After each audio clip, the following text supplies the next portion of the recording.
Welcome to Growing Minds Through Stories. If you've ever wished money lessons came with exciting adventures, legendary characters, and wisdom that actually sticks, you're in the right place. Here at Growing Minds Through Stories, we take timeless financial wisdom and wrap it in fun, engaging, and sometimes downright hilarious stories. So you can learn how to build wealth without the boring lectures. Want to master money like a pro? Crave epic stories that spark curiosity? Looking to level up your financial game one adventure at a time? Hit that subscribe button and join the journey.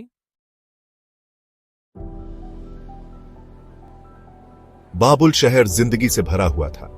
बाजार में व्यापारी अपना सामान बेच रहे थे। पत्थर की सड़कों पर रथों की गड़गड़ाहट गूंज रही थी।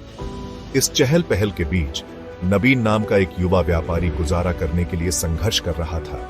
साइज, एक और लंबा दिन और फिर भी मेरा पर्स खाली है। नबीन बहुत मेहनती था। सूर्योदय से पहले उठता था और रात में तारे निकलने तक काम करता था।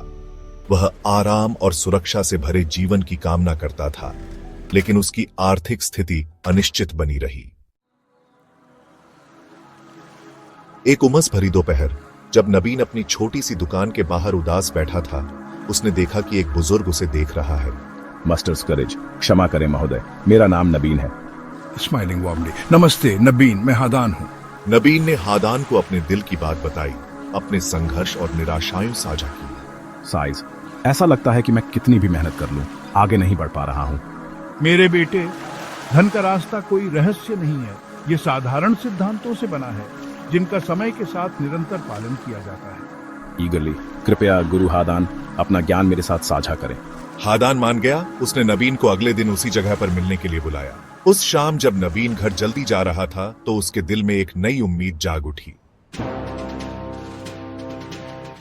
अगले दिन नबीन उनके मिलने के स्थान पर जल्दी पहुंच गया। हादान के आर्थिक सफलता के रहस्यों को जानने के लिए उत्सुक। मेरे बेटे, खाली पर्स का पहला इलाज ये है, पहले खुद को भुगतान करो। फ्राउनिंग, कंफ्यूज्ड, लेकिन गुरु हादान, मैं खुद को कैसे भुगतान कर सकता हूं जब मेरे खर्चे पूरे करने के बाद मेरे पास कुछ नहीं बचता। चकलिंग सॉफ्टली, आह नबीन, यही वह जाल है जिसमें बहुत से लोग फंस जाते हैं। उनका मानना है कि उन्हें अपनी सारी कमाई खर्च कर देनी चाहिए और उसके बाद ही जो थोड़ा बहुत बचता है उसे बचाने की कोशिश करनी चाहिए। इसके बजाय आपको बचत को प्राथमिकता बनाना चाहिए। नबीन ध्यान से सुन रहा था।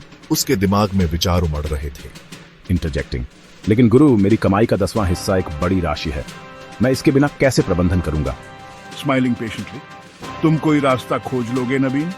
जरूरत पड़ने पर इंसानी भावना उल्लेखनीय रूप से साधन संपन्न होती है। तुम अपने खर्चों को समायोजित करोगे, अपनी आय को बढ़ाने के तरीके खोजोगे और अपने प्रयासों में अधिक रचनात्मक बनोगे। नबीन ने हादान के शब्दों पर ध्यान से विचार किया। वह जानता था कि ऐसा बदलाव लाना आसान नहीं होगा, लेकिन वह अपने आर्थिक संघर्ष के चक्र से मुक्त होने के लिए दृढ़ था। मैंने गुरु हादान के ज्ञान पर भरोसा करने का फैसला किया। एक गहरी सांस लेते हुए मैंने उसी दिन से अपनी कमाई का 10वां हिस्सा अलग रखने का संकल्प लिया। शुरुआत में यह चुनौतीपूर्ण था। नबीन को त्याग करना पड़ा। उसने सादा भोजन खाया। उसने नई चप्पल खरीदने के बजाय अपनी पुरानी चप्पलों की मरम्मत की। उसने बाजार के आकर्षण का विरोध किया, जहां लुभावना सामान उसे अपनी मेहनत की कमाई खर्च करने के लिए ललचा रहा था। फिर भी जैसे जैसे दिन हफ्तों में बदलते गए, मैंने देखा कि कुछ उल्लेखनीय हो रहा है। मेरी छोटी सी बचत लगातार बढ़ने लगी। मैं हर दिन जो सिक्के लगन से अलग रखता था, हालांकि अपने आप में महत्वहीन लगते थे, लेकिन एक सम्मानजनक राशि में बदल गए। अपनी बचत को बढ़ते हुए देखकर छोटी छोटी बढ़ोतरी में भी नबीन को गर्व और उपलब्धि की अनुभूति हुई, जो उसने पहले कभी अनुभव नहीं की थी। अपनी प्रगति से उत्साहित होकर मैं अपनी सफलता साझा करने के लिए गुरु हादान के पास लौट आया। तुम देखो नबीन, खाली पर्स का इलाज जादू नहीं बल्कि साधारण गणित है। अपनी कमाई का एक हिस्सा लगातार बचाकर आप भविष्य की समृद्धि की नींव रखते हैं। गुरु हादान, अब मैं समझ गया हूँ। आपके मार्गदर्शन के लिए धन्यवाद। जैसे जैसे नबीन की बचत बढ़ती गई, उसने हादान की शिक्षाओं में बुद्धिमत्ता देखना शुरू कर दिया। उसने पैसे को केवल खर्च करने वाली चीज के रूप में नहीं, बल्कि समझदारी से प्रबंधित करने वाले एक उपकरण के रूप में देखना शुरू कर दिया। मैंने पाया कि मैं हर क्षणिक इच्छा के आगे घुटने टेके बिना एक पूर्ण जीवन जी सकता हूँ। मैंने मोल भाव करना सीखा, अपनी आय को जितना सोचा था उससे कहीं आगे तक बढ़ाया। एक दिन जब नबीन और हादान एक खजूर के पेड़ की छाया में बैठे नबीन की प्रगति पर चर्चा कर रहे थे, हादान ने निवेश की अवधारणा पेश की। नबीन, बचत करना जरूरी है, लेकिन यह केवल पहला कदम है। अपनी संपत्ति को सही मायने में बढ़ाने के लिए आपको अपने पैसे को अपने लिए काम पर लगाना होगा। लेकिन गुरु हादान, अपने पैसे को मेरे लिए काम पर लगाने का क्या मतलब है?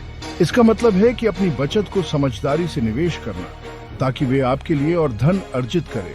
हादान ने समझाया कि निवेश में आपकी बचत का उपयोग उन संपत्तियों को खरीदने के लिए किया जाता है जिनके समय के साथ मूल्य में वृद्धि होने की संभावना होती है। मैं ध्यान से सुन रहा था, मेरे दिमाग में संभावनाएं दौड़ रही थीं। मुझे एहसास हुआ कि बचत ने मुझे एक आर्थिक सुरक्षा प्रदान की है, जबकि निवेश वास्तविक धन को अनलॉक करने और मेरे दीर्घकालिक लक्ष्यों को प्राप्त करने की कुंजी हो सकता है। And that's the lesson from today's story. But remember, wealth isn't built in a day. It's built with knowledge, patience, and smart choices. Now it's your turn. What's one money habit you'll start today? Drop a comment below. If you love this story, make sure to like, share, and subscribe for more epic adventures that grow your mind and your wallet. Hit the notification bell so you never miss a golden lesson. See you in the next story.